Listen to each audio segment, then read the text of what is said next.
Marie touche les cœurs de beaucoup de personnes de manière particulière. Écoutons les témoignages de Kaïna Baloul et Antoine Poirier.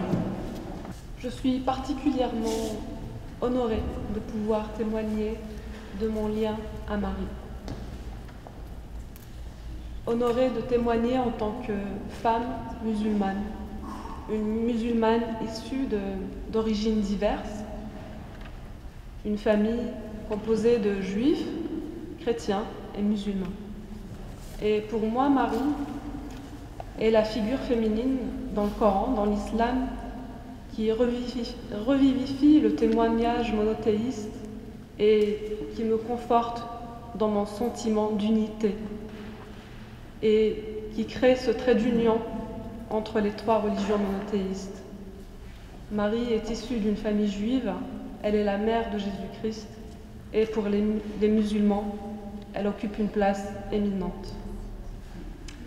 Je suis également honorée de pouvoir parler de Marie en tant que femme. Souvent, les lectures qui sont faites des textes coraniques, souvent des lectures littéralistes, en font un texte misogyne. Quand je lis les versets qui concernent Marie, je comprends tout l'inverse. Dieu a élu Marie. Il est dit dans le Coran, Ya Maryam, inna Allah astafaki wa taharaki wa astafaki ala nisa'il alamin. Ô Marie, Dieu t'a élu et t'a purifié. Marie, la femme, est élevée au degré de la dignité prophétique. On la retrouve citée dans Surat al-Anbiya, la sourate des prophètes, et c'est la seule femme dans un ensemble masculin qui est citée dans cette sourate. Donc, à partir de ce moment-là, pour moi, le Coran ni l'islam ne peuvent être misogynes. Voilà, je vous remercie.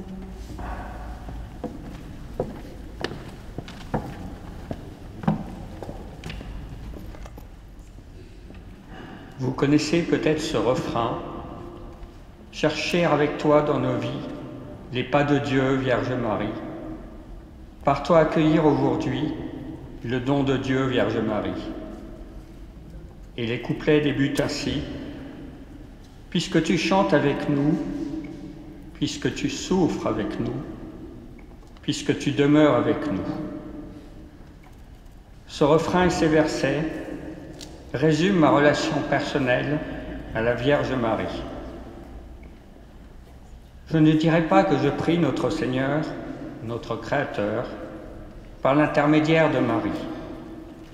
En revanche, je ressens le besoin de le prier en la compagnie de Marie, en union de recueillement avec elle, mais aussi avec ma maman Marie-Thérèse, décédée fin août 2014, et avec ma maman d'adoption depuis 16 ans, marocaine et musulmane, petite maman Fatima, comme je l'appelle affectueusement.